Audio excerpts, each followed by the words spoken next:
بسم الله الرحمن الرحيم. وإذ قال موسى لفتاه لا أبرح حتى أبلغ مجمع البحرين أو أمضي حقبا فلما بلغا مجمع بينهما نسيا حوتهما فاتخذ سبيله في البحر سربا فلما جاوزا قال لفتاه آتنا غداءنا لقد لقينا من سفرنا هذا نصبا قال أرأيت إذ أوينا إلى الصخرة فإني نسيت الحوت وما أنسانيه إلا الشيطان أن أذكره واتخذ سبيله في البحر عجبا قال ذلك ما كنا نبغي فارتدا على آثارهما قصصا فوجدا عبدا من عبادنا آتيناه رحمة من عندنا وعلمناه من لدنا علما قال له موسى هل أتبعك على أن تعلمني مما علمت رشدا قال إنك لن تستطيع معي صبرا وكيف تصبر على ما لم تحط به خبرا قال ستجدني إن شاء الله صابرا ولا أعصي لك أمرا قال فإن اتبعتني فلا تسألني عن شيء حتى أحدث لك منه ذكرا صدق الله مولانا العظيم. الصلاة والسلام عليك يا سيدي يا رسول الله الصلاة والسلام عليك يا سيدي يا حبيب الله الصلاة والسلام عليك يا سيدي يا شفيع المذنبين وعلى آلك وأصحابك يا سيدي يا رحمة للعالمين.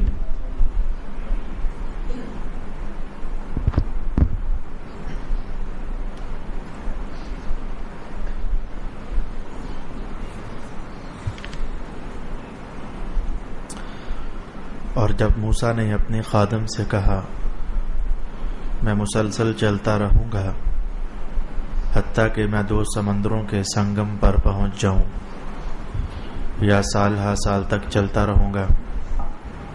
پس جب وہ دونوں 2 سمندروں کے سنگم پر پہنچ گئے تو وہ دونوں اپنی مچھلی بھول گئے.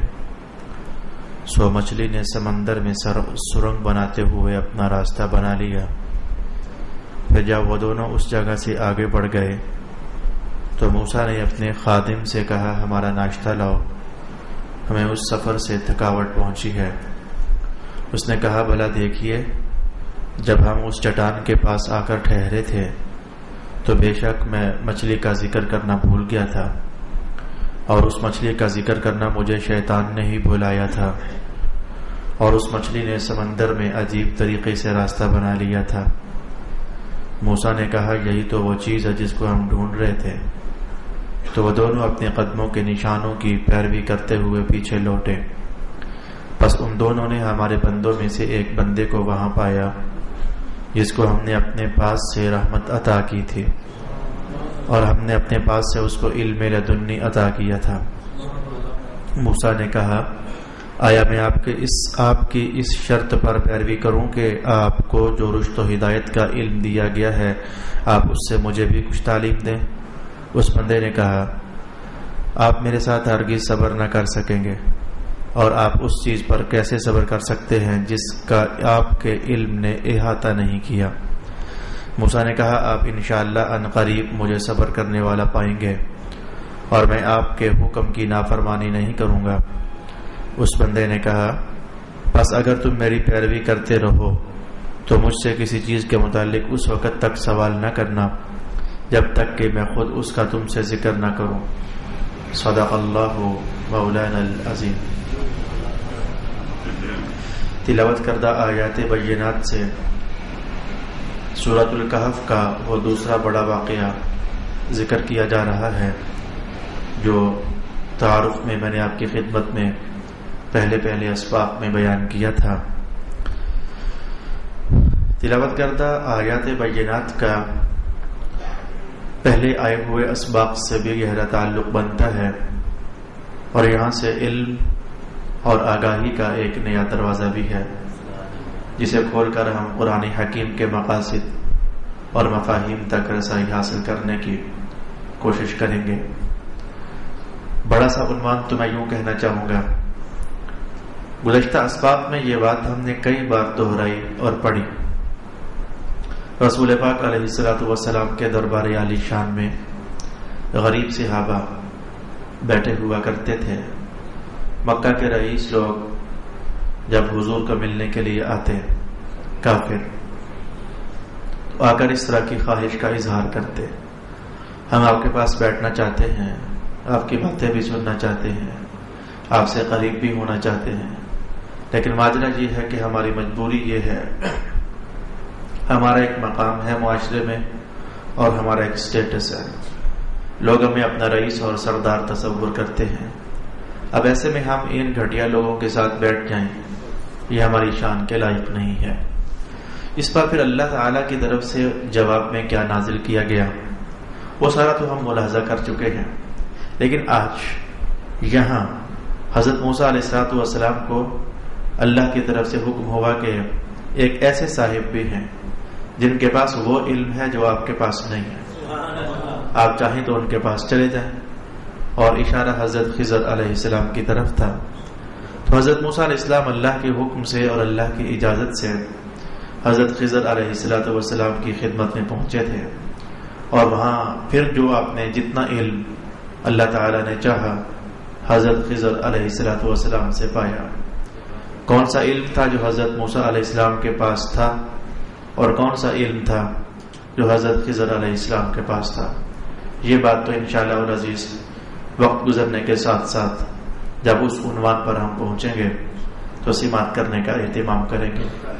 بس آج قرآن حکیم اس واقعہ کا یہاں سے سٹارٹ لیتا ہے کہ حضرت موسیٰ علیہ السلام نے ایک نوجوان سے کہا جو کہ آپ کے ساتھ رہتا تھا کہ ہم مسلسل چلتے رہیں گے یہاں تک کہ ہم دو سمندروں کے ملنے کی جگہ پر آ پہنچیں۔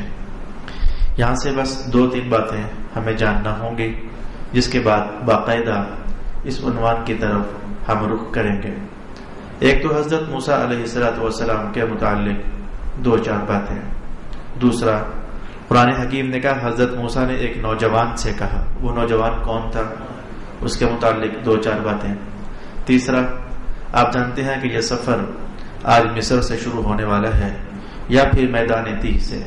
ائمہ تفسیر نے مختصر درجے کا یہ اختلاف نقل فرمایا، تو یہ مصر سے سفر شروع ہونے والا ہے حضرت موسیٰ علیہ السلام کا، اور اللہ کے ایک برگزیدہ بندے کی طرف یہ سفر بڑھنے والا ہے، میری مراد ہے حضرت خضر علیہ السلام۔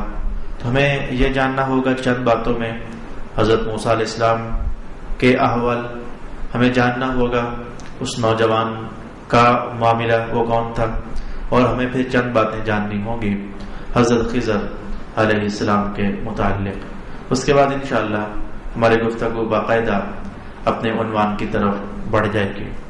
جاننا چاہیے کہ حضرت موسیٰ علیہ السلام آپ کے والد ماجد کا اسم گرامی حضرت عمران ہے، اس طریقے سے حضرت موسیٰ بن عمران۔ اللہ کی شان ہے، وہ جو چاہے کر دیتا ہے۔ 7ویں سپارے میں ہم نے یہ عنوان اور ٹائٹل ایک بار سنا تھا کہ اللہ چاہے تو اندھیروں سے روشنیاں نکال دیتا ہے، اور اللہ چاہے تو روشنیوں سے اندھیرے پیدا فرما دیتا ہے۔ اس جملے کی 7 کے لگ بھگ تفسیریں ہم نے سنی تھی، جن میں سے ایک تفسیر یہ تھی کہ اللہ اچھوں کے گھر بروں کو پیدا فرما دیتا ہے، اور بروں کے گھر اچھوں کو پیدا فرما دیتا ہے۔ اس کی قدرت سے یہ چیز بعید نہیں ہے۔ کچھ اس سے ملتی جلتی کہانی موسیٰ نام کے 2 بندے ہوئے ہیں، کیونکہ آج کل اللہ تعالیٰ کے فضل سے ہم اپنے طلباء کے ساتھ مل کر اکٹھے جلالین کا مطالعہ کر رہے ہیں، جو درس نظامی کے نصاب کی ایک مارکۃ الآراء کتاب ہے علم التفسیر کے حوالے سے۔ تو جلالین کے اندر ہم نے یہ دلچسپ بات ملاحظہ کی کہ موسیٰ نام کے 2 شخص ایک ہی زمانے میں. ایک تو آپ خود پیغمبر علیہ السلام ہیں، اور ایک موسیٰ وہ ہے کہ جس کو قرآن حکیم نے سامری کہا. وہ جو سامری جادوگر معروف ہے اس کا نام بھی موسیٰ تھا.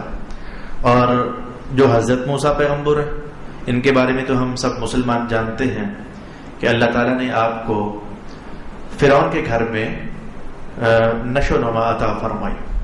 پیدا تو آپ اپنی والدہ کے ہاں ہوئے، اور اس کے بعد اللہ کا حکم آیا. فرعون تو ڈھونڈ رہا تھا کہ مجھے کوئی تازہ ترین پیدا ہونے والا بیٹا کسی کا میسر ہو تو اسے ذبح کر دیا جائے.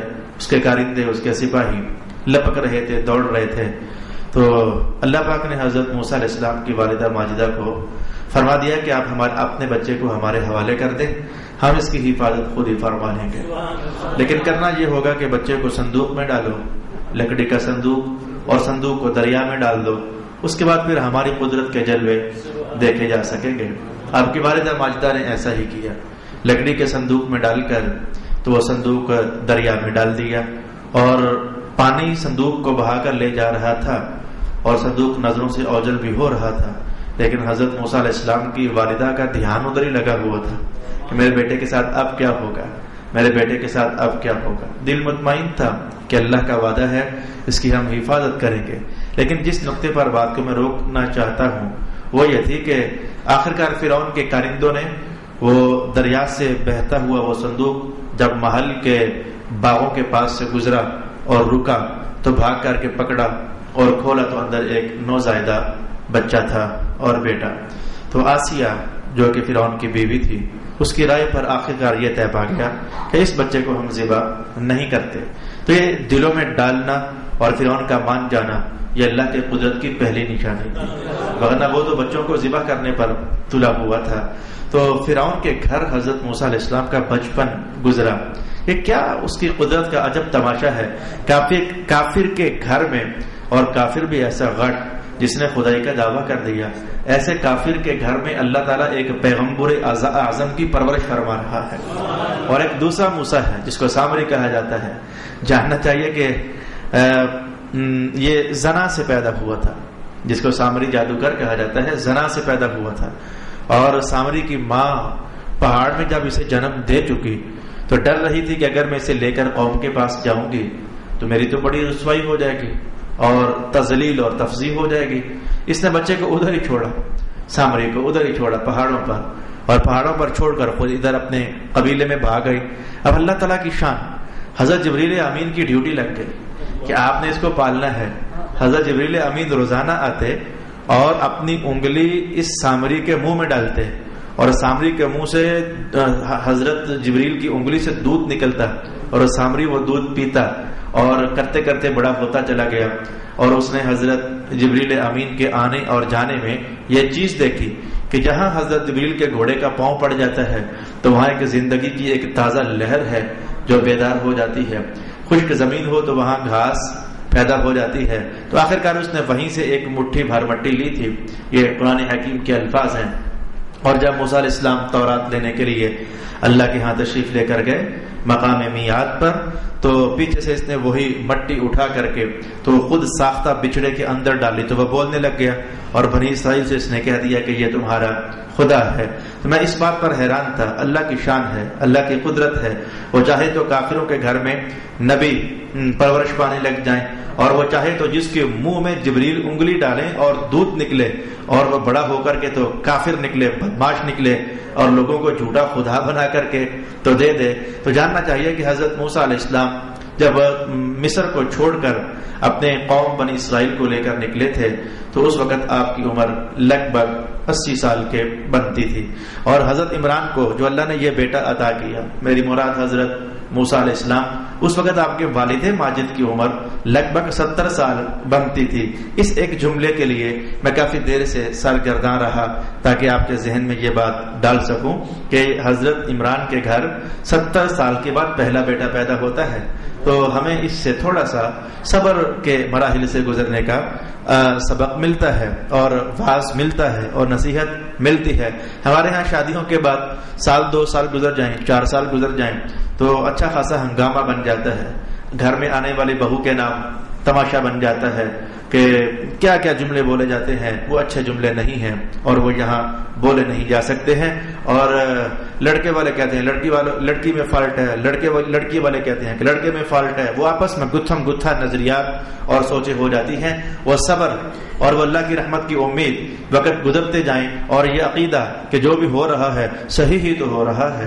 ہمیں نہیں پتا کہ اس وقت ہمیں اولاد کا ملنا اچھا ہے یا اولاد کا ملنا اچھا نہیں ہے. ایسے تمام گھرانے اور ایسی تمام خواتین اور ایسے تمام مرد, انہیں جاننا چاہیے کہ اللہ کی ہر کام میں حکمت ہوتی ہے. حضرت ابراہیم علیہ السلام کو وہ لگ بھگ 90 سال کی عمر میں جا کر اللہ پہلا بیٹا عطا فرما رہا ہے. حضرت عمران کے گھر میں وہ لگ بھگ 70 سال کی عمر آپ کی ہو رہی ہے, تو اللہ تعالیٰ آپ کو پہلا بیٹا حضرت موسیٰ علیہ السلام کی صورت میں عطا فرما رہا ہے. اور کل 137 سال عمر پائی آپ کے والد ماجد حضرت عمران نے. اور حضرت موسیٰ علیہ السلام 80 سال کے تھے جب آپ نے مصر سے ہجرت فرمائی, اپنی قوم کو فرعون سے آزاد کروایا, اور 80 سال کے بعد پھر 40 سال مسلسل آپ کے ایک میدان ہے جسے میدان تیہ کہا جاتا ہے. یہ شام کے وسطی علاقوں میں یہ میدان بنتا ہے. تو 40 سال بنی اسرائیل کو لے کر آپ وہاں پھر قیام پذیر رہے, اور میدان تیہ ہی میں اللہ کے حکم سے آپ کی موت واقعہ ہوئی تھی. تو یہ مقام تیہ ہی سے ایک روایت کے مطابق آپ کا سفر شروع ہوتا ہے. ماجرا کچھ ایسا ہوا کہ میں انشاءاللہ وہ ماجرا تفصیل سے بعد میں دیکھیں گے. صرف اتنا سمجھیے کہ ماجرا کچھ ایسا ہوا کہ آج آپ قوم کو سمجھا رہے تھے اور خطبہ ارشاد فرما رہے تھے. تو خطبہ ارشاد فرماتے درمیان سے ایک صاحب نے سوال کر لیا اور کہنے لگا, اے اللہ کے نبی موسیٰ, آپ ہمیں ارشاد فرمائیں کہ اس روئے زمین میں سب سے بڑا عالم کون ہے؟ اب ظاہر ہے کہ آپ نبی تھے اور سب سے زیادہ علم تو نبی ہی کے پاس ہوتا ہے. تو آپ نے اسی خیال میں کہ اللہ نے سب سے زیادہ علم, دانائی اور دانش مندی اور بصیرت, فہم, فراست اور حکمتیں, دانائیاں, یہ تو اللہ نے اپنے نبی کو عطا فرمائی ہوتی ہیں. تو آپ نے خطبے کے اندر یہ جملہ ارشاد فرما دیا کہ اس وقت روئے زمین پر سب سے بڑا عالم میں موسیٰ ہوں, ظاہر میں اللہ کا نبی ہوں. رسول پاک علیہ السلام نے جب اس عنوان کو ارشاد کیا کہ موسیٰ علیہ السلام نے جب یہ فرمایا کہ سب سے زیادہ علم میرے پاس ہے, تو حضور پاک علیہ السلام نے فرمایا کہ اللہ تعالیٰ نے اس جواب کو اللہ تعالیٰ اس جواب سے خوش نہ ہوا. انہوں نے تو جواب صحیح کہا تھا, لیکن اللہ تعالیٰ اپنی شانوں سے وہ جو بھی اس کا ارادہ تھا کہ جواب یہ نہیں ہونا چاہیے تھا کہ سب سے بڑا عالم میں ہوں, بلکہ جواب یہ ہونا چاہیے تھا کہ سب سے بڑا عالم تو اللہ رب العالمین ہے. سب سے بڑا علم اس علام الغیوب کا ہے. تو اب اس موقع پر اللہ تعالیٰ نے موسیٰ علیہ السلام کو فرمایا کہ نہیں, آپ نے جو یہ کہا کہ سب سے زیادہ علم ہمارے پاس ہے, نہیں, ایک میرا ایسا بندہ بھی ہے جس کے پاس وہ علم بھی ہے جو آپ کے پاس نہیں ہے. اب وہاں سے آپ کی طلب لگی اور وہاں سے آپ کی جستجو ہوئی کہ اچھا کوئی ایسا بھی ہے کہ جس کے پاس وہ علم ہے جو میرے پاس نہیں ہے. تو آپ نے اللہ تعالیٰ سے اذن چاہا تھا کہ اگر مجھے اجازت ہو تو پھر مجھے اس کا عطا پتہ معلوم ہو جائے, تو میں ذرا جانا چاہتا ہوں اور جا کر دیکھنا چاہتا ہوں کہ آخر کون سا علم ہے جو ان کے پاس ہے اور میرے پاس نہیں ہے. اس طریقے سے اس واقعہ کی بنیاد پڑی. تو موسیٰ علیہ السلام نے پھر اپنا سفر شروع کرنے کا ارادہ فرمایا. آپ کی خدمت میں ایک نوجوان رہا کرتے تھے, ان کا اسم گرامی حضرت یوشع ابن نون ہے علیہ الصلوۃ والسلام. وہ بھی اپنے مقام پر اللہ کے برگزیدہ نبی ہیں. اور آپ کو جاننا چاہیے کہ بنی اسرائیل میں ایسا بھی ہوا کہ ایک علاقے میں دو نبی ہوئے, یا ایک وقت میں دو نبی ہوئے, بلکہ ایک وقت میں تین نبی بھی ہوئے ہیں. اور وہ اللہ کا پیغام مختلف علاقوں میں اللہ کی طرف سے جو ڈیوٹیاں لگی ہوئی تھی اس کے مطابق ارشاد فرماتے رہے. اور اس کا تفصیلی ترین حوالہ آپ سورہ یاسین میں پڑھ سکتے ہیں کہ 2 نبی اور پھر 3 نبی ایک علاقے میں بھی اللہ رب العالمین بھجواتا رہا ہے. تو حضرت موسیٰ علیہ السلام کی خدمت میں حضرت یوشع بن نون تھے. اور آپ کو اگر سبزی منڈی کے درس یاد ہے تو جاننا چاہیے, وہاں سورۃ القصص میں ہم نے یہ بات پائی کہ خود حضرت موسیٰ بھی تو 10 سال ایک اور نبی کے ساتھ رہ کر آئے ہیں, حضرت شعیب علیہ السلام کے ساتھ رہ کر آئے ہیں. ادھر سے موسیٰ علیہ السلام 10 سال حضرت شعیب علیہ السلام کے دربار میں رہتے ہیں, اور ادھر حضرت یوشع ابن نون ہے, وہ حضرت موسیٰ کے ساتھ بطور نائب بھی ہیں, بطور نبی بھی ہیں, اور ایک عظیم المرتبت نبی کے لیے خدمت گزاری بھی کرتے ہیں. موسیٰ علیہ السلام نے بھی تو خدمت گزاری کی تھی, شعیب علیہ السلام کی 10 سال تک تو خدمت گزاری بھی کرتے ہیں. تو آپ نے حضرت یوشع سے کہا, چل بھائی اپنا سامان باندھ، ہمیں رخت سفر باندھ کر کے تو ادھر پہنچنا ہے جہاں اللہ بتا رہا ہے کچھ صاحب علم رہتا ہے، ہمیں ادھر جانا ہے۔ تو یہاں سے حضرت یوشع ابن نون کا میں مختصر چند جملوں میں حوالہ قائم کرنا چاہوں گا کہ آپ چونکہ اللہ کے نبی تھے، حضرت یوشع ابن نون آپ اللہ کے نبی تھے، تو رسول پاک علیہ السلام نے ان کے تعارف میں یہ کلام ارشاد فرمایا کہ ایک بار آپ نے جبارین قوم کے ساتھ جہاد فرمانا تھا، تو جمعہ والا دن تھا، تو حضور فرماتے ہیں کہ حضرت یوشع ابن نون اپنے تمام مجاہدین اور سپاہیوں کو لے کر جہاد کے لیے روانہ ہوئے، اور وقت قریب ہوتا چلا جا رہا تھا، سورج ڈھلتا چلا جا رہا تھا، آپ جہاد شروع فرما بھی چکے تھے، لیکن بات یہ تھی کہ مغرب سے پہلے جہاد ختم کرنا تھا، کیونکہ مغرب کے بعد تو پھر اگلے دن کی تاریخ بن جانی تھی، تو ہفتے والے دن جہاد کرنا، لڑائی کرنا، قتال کرنا یہ اللہ کی طرف سے منع تھا۔ تو جب آپ گھر سے نکلے تھے تو آپ نے فرمایا تھا کہ بھئی حالات ایسے ہیں، میرے ساتھ وہ بندہ نہ نکلے جس کی شادی ہوئی ہے اور ابھی تک وہ اپنی بیوی سے قریب نہیں ہوا، اور وہ بیوی سے قریب ہونے کے ارادے میں ہے، وہ گھر ہی رہے، وہ میرے ساتھ جا کر جہاد میں لڑائی نہیں کر پائے گا، اس کا دھیان پیچھے لگا رہے گا۔ آپ نے فرمایا کہ میرے ساتھ وہ لوگ بھی نہیں جا سکتے کہ جن لوگوں کی بکریاں اور اونٹنیاں حاملہ ہیں اور ان کے بچہ پیدا ہونے کا وقت قریب ہے، وہ لوگ بھی میرے ساتھ نہ جائیں۔ پھر آپ نے فرمایا کہ میرے ساتھ وہ لوگ بھی جہاد کے لیے نہ جائیں کہ جن کے مکانوں کی دیواریں بن گئی ہیں اور چھت ڈلنے والی ہے، تو یہ لوگ میرے ساتھ نہ جائیں، کیونکہ معاملہ بڑا سخت ہے، تلخ ہے، جہاد کا ہے، تو ان کی توجہ بٹی رہے گی۔ اب سورج بالکل جب غروب ہونے سے قریب ہوا اور آپ محسوس کر رہے تھے کہ جہاد پورا نہیں ہو سک رہا ہے، یہ تو مغرب کا وقت ہوا چاہتا ہے، شام ڈھلنے والی ہے، تو پھر یہ کہیں میرا قتال ہفتے والے دن میں واقعہ نہ ہو جائے، تو رسول پاک علیہ الصلوۃ والسلام نے ارشاد فرمایا کہ پھر آپ نے دعا کے لیے ہاتھ اٹھا دیے اور فرمایا کہ اے اللہ تعالیٰ، میں تیرا بندہ، تیرا نبی، میں تیری خدمت میں، تیرے دین کی خدمت کی خاطر جہاد میں لگا ہوا ہوں، یہ سورج بھی تیرے تابع فرمان ہے، اسے روک دے، اسے حکم ارشاد فرما دے کہ آج ذرا گھنٹہ لیٹ ڈوب جائے، کیا فرق پڑتا ہے، تھوڑی دیر اگر یہ اور چڑھا رہ جائے۔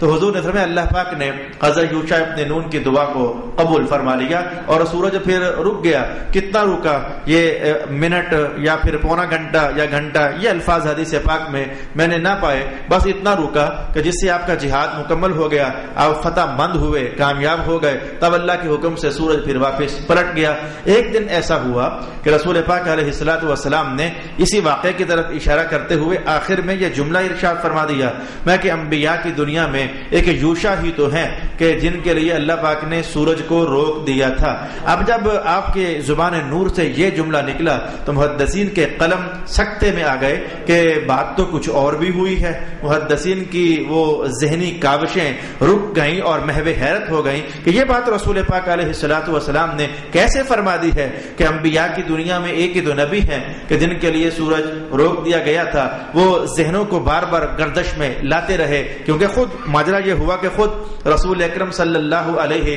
وآلہ وسلم آپ سے 3-4 مہینے آپ پہلے چلے جائیں، جب واقعہ معراج سورۃ الاسراء میں ہم پڑھ رہے تھے تو وہاں کفار مکہ نے جب یہ سنا کہ محمد کہتے ہیں کہ میں راتوں رات یہاں سے بیت المقدس گیا، آسمانوں پر گیا، واپس پلٹ آیا، تو وہ نشانیاں پوچھ رہے تھے، اچھا بتاؤ بیت المقدس میں راستے میں جاتے ہوئے کون کون سا قافلہ ملا، کون کون لوگ تھے، ان کے چرواہے کتنے تھے، ان کے اونٹ کتنے تھے، وغیرہ وغیرہ۔ تو رسول پاک علیہ السلام ان کو نشانیاں ارشاد فرما رہے تھے۔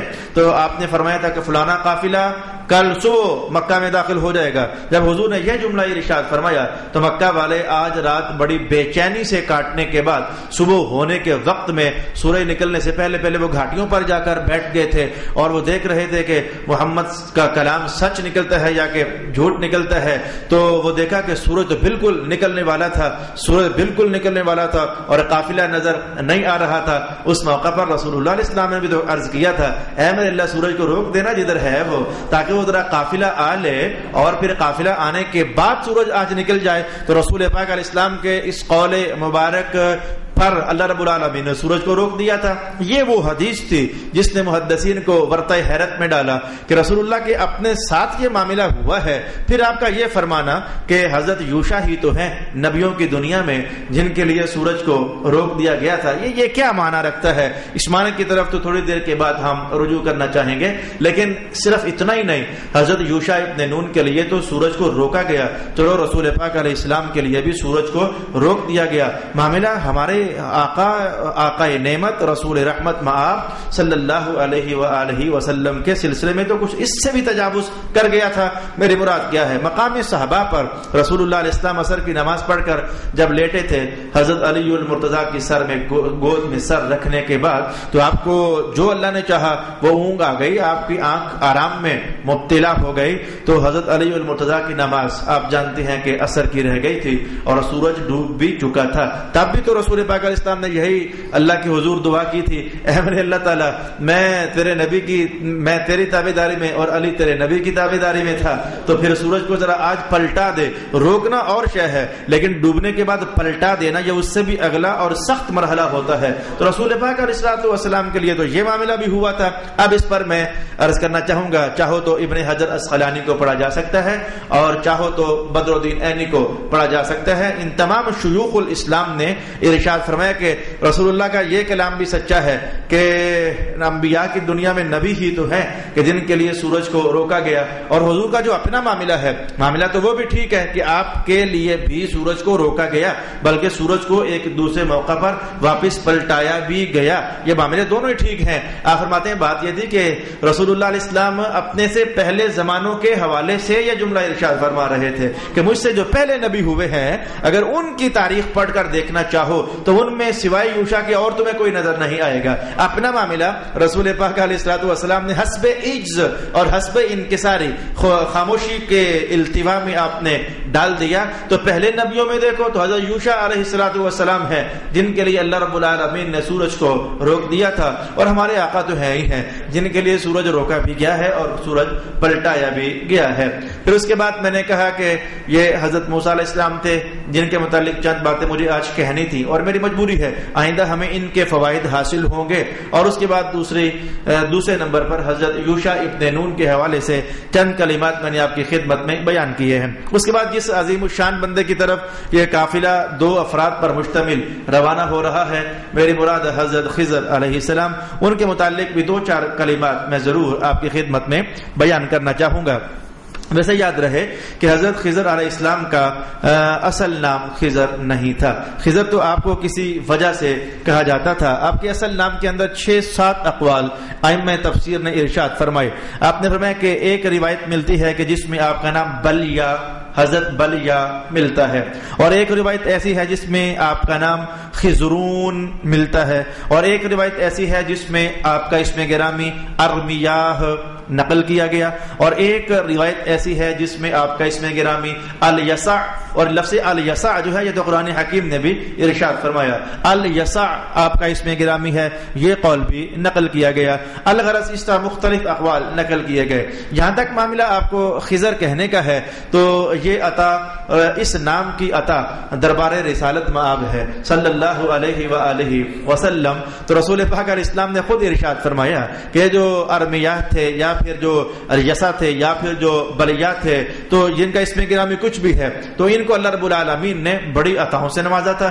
آپ نبی تھے، اس میں بھلے اختلاف کیا گیا کہ حضرت خضر نبی تھے یا کہ اللہ کے ولی تھے، ولی ہونے پر تو سارے متفق ہیں، ولی تو تھے ہی تھے، لیکن محققین نے ارشاد فرمایا کہ آپ نبی بھی تھے، اور آپ کے نبی ہونے کا ثبوت اور اس پر دلیل مفسرین کرام نے خود قرآن حکیم کے کچھ الفاظ ہیں جن الفاظ سے آپ نے دلیل نقل فرمائی۔ میں اس کا اشارہ ابھی سے آپ کی خدمت میں کر دینا چاہوں گا تاکہ موقع ہی پر ہم جان جائیں کہ حضرت خضر علیہ السلام نبی ہیں، اور اسی پر محققین کی تحقیق آ کر کے تو رک جاتی ہے۔ ولی ہونے میں بھی اقوال ہیں، لیکن آپ اس وقت جو سمجھو کہ فتویٰ چل رہا ہے، تو وہ یہی ہے کہ آپ اللہ کے نبی ہیں۔ آپ کے نبی ہونے پر کیا کوئی ایسا کلام ہے قرآن حکیم میں جس سے سمجھا جا سکتا ہے کہ آپ اللہ کے نبی ہیں؟ جب یہ واقعہ آگے بڑھے گا تو آپ جا کر دیکھو گے کہ ایک بار آپ نے کشتی کا پھٹا توڑ دیا، پھر ایک بار آپ نے ایک بچے کو قتل کر دیا۔ تو اس موقع پر جب موسیٰ علیہ السلام نے پوچھا کہ آپ نے یہ کیا کام کر دیا، تو آپ نے جواب میں ارشاد فرمایا کہ وما فعلت ذلك عن امری، یہ جو کیا ہے یہ میں نے خود اپنے حکم سے نہیں کیا، اپنے ارادے سے نہیں کیا، یہ پیچھے سے حکم آ رہا تھا، میں اس کے حکم کے مطابق یہ کام کر رہا تھا۔ اس پر ائمہ تفسیر نے ارشاد کیا کہ ولی تو بہت سارے فیصلے اپنے ارادے سے بھی کرتا ہے، لیکن نبی کی یہ شان ہوتی ہے کہ وہ جو فیصلہ کرتا ہے اللہ سے پوچھ کر کرتا ہے، وہ جو بھی ابلاغ کر رہا ہوتا ہے وہ اللہ سے پوچھ کر کے تو کر رہا ہوتا ہے۔ یہ بچے کو قتل کرنے کا معاملہ یہ اللہ کا حکم آیا تھا تو آپ نے قتل کیا تھا، اور ایسے ہی وہ کشتی کا پھٹا توڑ دینے والا عنوان یہ بھی اللہ کا حکم آیا تھا تو آپ نے یہ پھٹا توڑ دیا تھا۔ یہ وہ الفاظ تھے وما فعلت ذلك عن امری، کہ میں نے یہ کچھ اپنے ارادے سے نہیں کیا ہے، یہ اللہ کے حکم سے میں نے کیا ہے۔ ان الفاظ کو دیکھ کر کے تو ائمہ تفسیر نے کہا کہ حضرت خضر علیہ السلام اللہ کے نبی تھے۔ تو رسول پاک علیہ السلام نے فرمایا کہ ان کی شان یہ تھی کہ اگر یہ کسی جگہ بیٹھ جاتے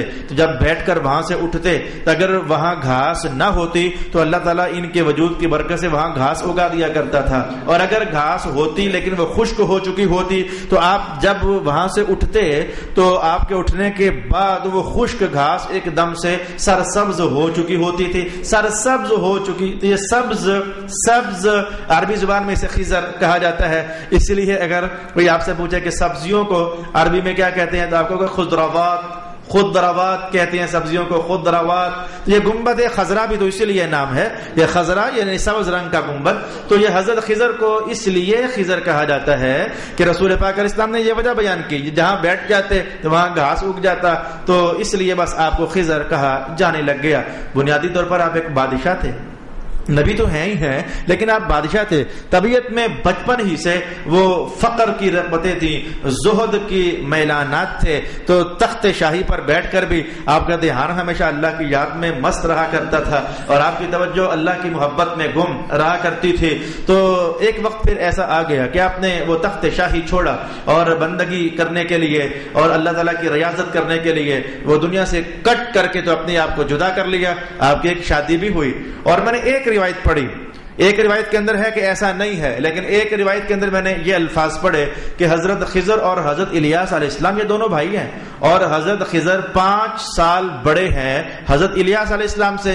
حضرت الیاس کا ذکر بھی قرآن حکیم میں ہے، وَإِنَّ إِلْيَاسَ لَمِنَ الْمُرْسَلِينَ۔ ایک روایت کے الفاظ میں نے یہی پڑھے کہ خضر علیہ السلام اور الیاس علیہ السلام یہ دونوں بھائی ہیں، اور اللہ کا کرنا ایسا کہ یہ دونوں ابھی تک زندہ ہیں۔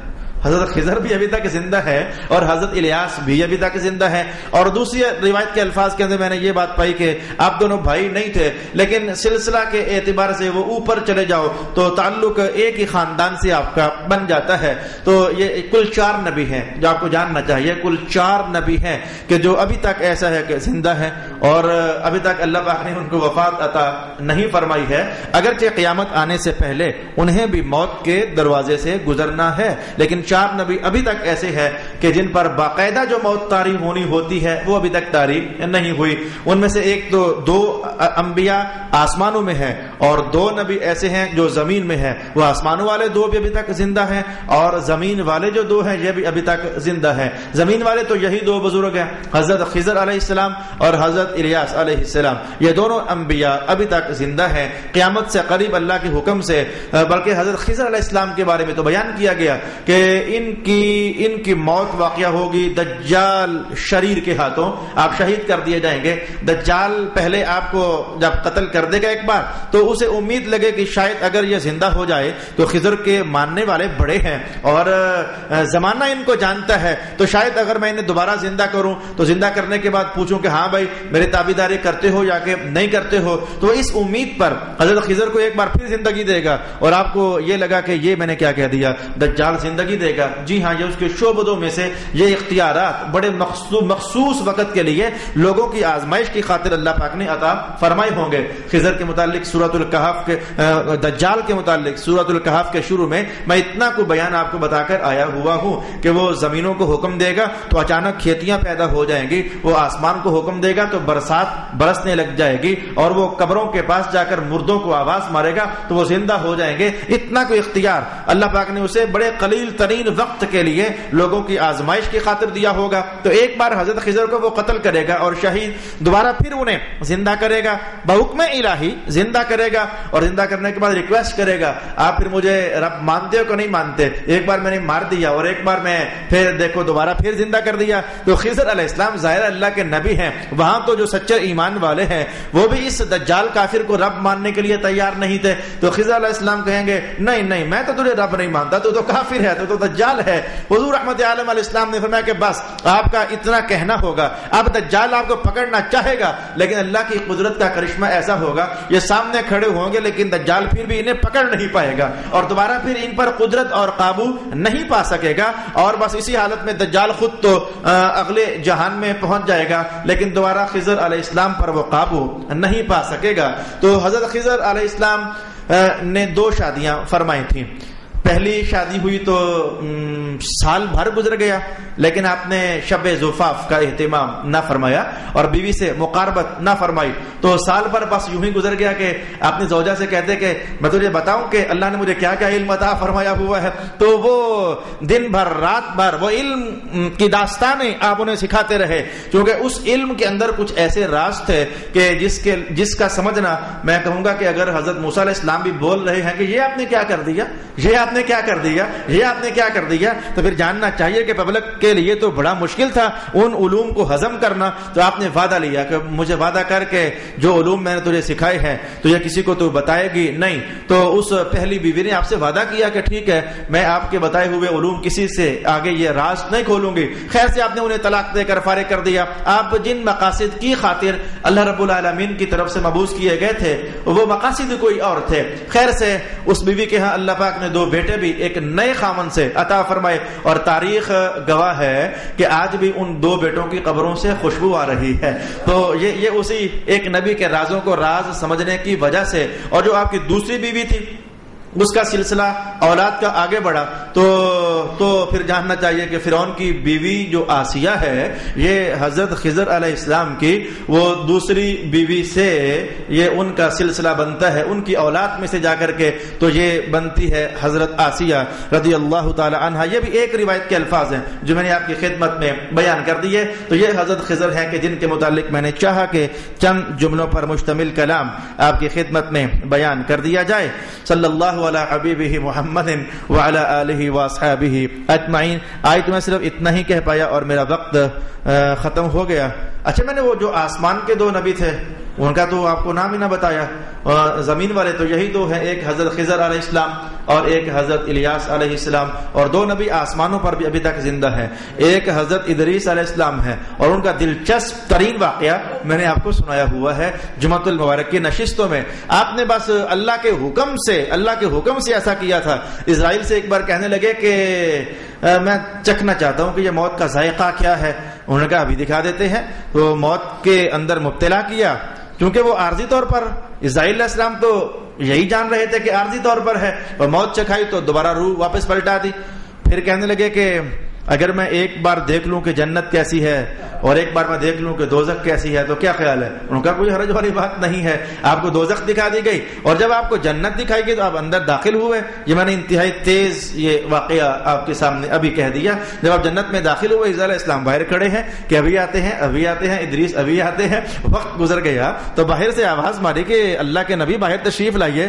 میں نے باہر نہیں آنا ہے. کہ اللہ پاک نے کہا نہیں ہے کہ صاحب کو ایک بار مرنا ہے؟ مجھ پر وہ حکم پورا ہو نہیں گیا ہے؟ اور کیا اللہ نے یہ نہیں فرمایا ہے جو ایک بار جنت میں داخل ہو گیا باہر نہیں نکلے گا، میں پھر کیوں نکلوں؟ تو اس لیے میں تو باہر نہیں نکلتا ہوں۔ تو اسرائیل السلام سوچ رہے تھے، رب کائنات نے اس موقع پر باقاعدہ بتایا کہ انہوں نے جو کیا ہے وہ ہمارے اذن ہی سے کیا ہے۔ ہم اپنی قدرت کا یہ انداز بھی لوگوں کو دکھانا چاہتے تھے۔ اور عیسیٰ علیہ السلام کا معاملہ تو چھٹے سپارے میں ہم پڑھ چکے ہیں کہ جب عیسائیوں نے آپ کو شہید کرنے کا مکمل ارادہ کر لیا تو جس صبح آپ کو شہید کیا جانا تھا، راتوں رات جو عیسائی سب سے پہلے اس کمرے میں داخل ہوا تو اللہ رب العالمین اس کی شکل میں کچھ رنگ بھر دیے عیسیٰ علیہ السلام کے خد و خال کے، اور عیسیٰ علیہ السلام کو آسمانوں پر بلا لیا۔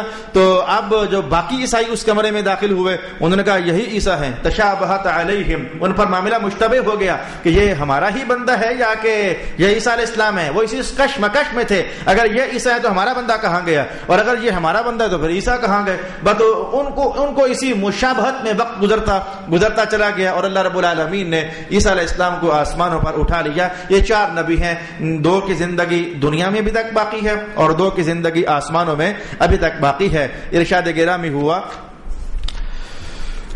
وَإِذْ قَالَ مُوسَى لِفَتَاهُ لَا أَبْرَحُ حَتَّى أَبْلُغَ مَجْمَعَ الْبَحْرَيْنِ۔ ایک لفظ کی وضاحت کے لیے 1.5 منٹ میرے پاس باقی ہے تو میں اسے استعمال کر لیتا ہوں۔ اگلے نشست میں ہمارا یہ 1.5 منٹ تو کم از کم بچ جائے گا۔ بڑی دلچسپ بات ہے، مجمع البحرین حکم ہوا کہ جہاں 2 سمندر ملیں گے تو وہاں ہوگا وہ ہمارا بندہ، جہاں 2 سمندر ملیں گے تو وہاں ہوگا وہ ہمارا بندہ۔ امام فخر الدین رازی نے تو یہ کہا کہ یہ بحر فارس ہے اور بحر روم ہے، یہ 2 سمندر یہ ہیں، یہ جہاں ان کا پانی ملتا ہے تو یہ وہ جگہ مراد ہے۔